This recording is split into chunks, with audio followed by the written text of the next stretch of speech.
नाजरीन, आज का टॉपिक है एक ऐसा सिस्टम जो रोज हजारों लोगों को घर से दफ्तर, स्कूल, कॉलेज और बाजार तक ले जाता है, लेकिन साथ ही एक ऐसा सिस्टम जो हर कुछ अरसे बाद एक ही बात करता नजर आता है, किराया बढ़ाओ। सिर्फ 2 महीने पहले जम्मू और कश्मीर के लोगों को बताया गया था कि पब्लिक ट्रांसपोर्ट फेयर्स में 18% इजाफा जरूरी है। लोगों के पास कोई खास चॉइस नहीं थी। दफ्तरी मुलाजमीन ने दिया, स्टूडेंट्स ने दिया, मजदूरों ने दिया, घर चलाने वाली फैमिलीज ने भी दिया। हर किसी ने अपने बजट को एडजस्ट किया। अब ट्रांसपोर्टर्स फिर एक नए फेयर हाइक का मुतालबा कर रहे हैं। उनका कहना है कि डीजल महंगा हो गया है, मेंटेनेंस का खर्चा बढ़ गया है, ऑपरेटिंग कॉस्ट्स में इजाफा हुआ है और मुनाफा कम होता जा रहा है। नाज़रीन, ये तमाम बातें अपनी जगह दुरुस्त हो सकती हैं। कोई भी ट्रांसपोर्ट सिस्टम तब तक नहीं चल सकता जब ऑपरेटर्स वाकई नुकसान में काम कर रहे हैं। लेकिन एक और सवाल भी है, और शायद ये ज्यादा अहम सवाल है, आखिर पैसेंजर्स को बदले में मिल क्या रहा है?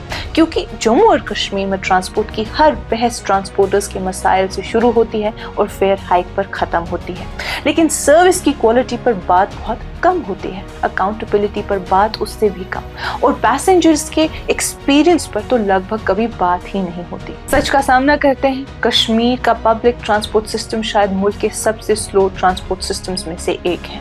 जो सफर आधे घंटे में मुकम्मल होना चाहिए अक्सर 50 मिनट लेता है। जो सफर 1 घंटे का हो वो 1.5 घंटे तक पहुंच जाता है। गाड़ियां बार बार रुकती हैं, ड्राइवर्स और पैसेंजर्स का इंतजार करते हैं, स्केड्यूल्स को नजरअंदाज किया जाता है और पैसेंजर की सहूलत से ज्यादा गाड़ी को पूरा भरना अहमियत रखता है। लेकिन किराए लगातार बढ़ते रहते हैं। सोचिए अगर किसी और सेक्टर में ऐसा होता, अगर एयरलाइन जानबूझकर फ्लाइट्स डिले करे और फिर टिकट्स महंगी कर दे, अगर रेस्टोरेंट्स खाना खराब करे और बिल बढ़ा दे, अगर होटल सर्विसेज कम कर दे और रेट ज्यादा कर दे, लोग फौरन एहतिजाज करेंगे, रेगुलेटर्स फौरन मुदाखलत करेंगे। लेकिन पब्लिक ट्रांसपोर्ट में गुफ्तगू डीजल के रेट पर आकर रुक जाती है।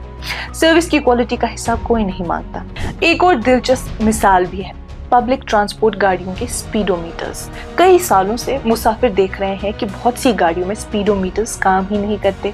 कुछ तो इतने अरसे से खराब हैं कि डैशबोर्ड का हिस्सा लगने लगे हैं। वो बताता है कि गाड़ी किस रफ्तार से चल रही है, वो बताता है कि सफर में कितना वक्त जाया हो रहा है, और वही बताता है कि गाड़ी वाकई एफिशिएंट है या नहीं। लेकिन जब स्पीडोमीटर ही काम न करे तो सवाल भी खत्म हो जाते हैं। शायद इसलिए किसी को ज्यादा फिक्र नहीं होती। ऑपरेटर सवालों से बच जाता है, रेगुलेटर एनफोर्समेंट से बच जाता है और पैसेंजर मजबूर रह जाता है। सबसे हैरान कुन बात एनफोर्समेंट की कमी है। कितनी बार अथॉरिटीज चेक करती हैं कि पब्लिक ट्रांसपोर्ट गाड़ियां मुनासिब स्पीड मेंटेन कर रही हैं या नहीं? कितनी बार रूट परफॉर्मेंस का जायजा लिया जाता है? कितनी बार स्पीडोमीटर्स इंस्पेक्ट किए जाते हैं? या कितनी बार अननेसेसरी डिलेज पर सवाल उठता है? आमतौर पर चेकिंग परमिट्स की होती है, डॉक्यूमेंट्स की होती है, चालान्स किए जाते हैं, लेकिन सर्विस क्वालिटी पर तवज्जो बहुत कम नजर आती है। अब ट्रांसपोर्ट सेक्टर के सामने एक नया चैलेंज भी आ गया है, रेलवे। पहली बार लोगों के पास एक असल ऑल्टरनेटिव मौजूद है। अब मुसाफिर ट्रैवल टाइम कंपेयर कर सकते हैं, कंफर्ट कंपेयर कर सकते हैं, रिलायबिलिटी कंपेयर कर सकते हैं और वैल्यू फॉर मनी कंपेयर कर सकते हैं। जब कंपटीशन आता है तो हर सर्विस प्रोवाइडर के पास 2 रास्ते होते हैं, या सर्विस बेहतर बनाओ या फिर ज्यादा प्रोटेक्शन और ज्यादा रेट्स मांगो, या एफिशिएंसी बढ़ाओ या फिर हर बार फेयर हाइक का सहारा लो। लंबी मुद्दत का हल सिर्फ किराया बढ़ाना नहीं हो सकता है नाज़रीन। लोग पहले ही महंगाई के बोझ तले दबे हुए हैं। खाना महंगा हो गया है, बिजली और यूटिलिटी बिल्स बढ़ गए हैं, रोजमर्रा जिंदगी के खर्चे बढ़ गए हैं, और हर नया फेयर हाइक आखिरकार उसी आम आदमी की जेब पर बोझ डाल देता है। इसलिए अब बहस एक तरफा नहीं होनी चाहिए। अगर ट्रांसपोर्टर्स ज्यादा किराया मांगते हैं तो साथ ही ये सवाल भी पूछा जाना चाहिए, सर्विसेज में क्या बेहतरी आएगी?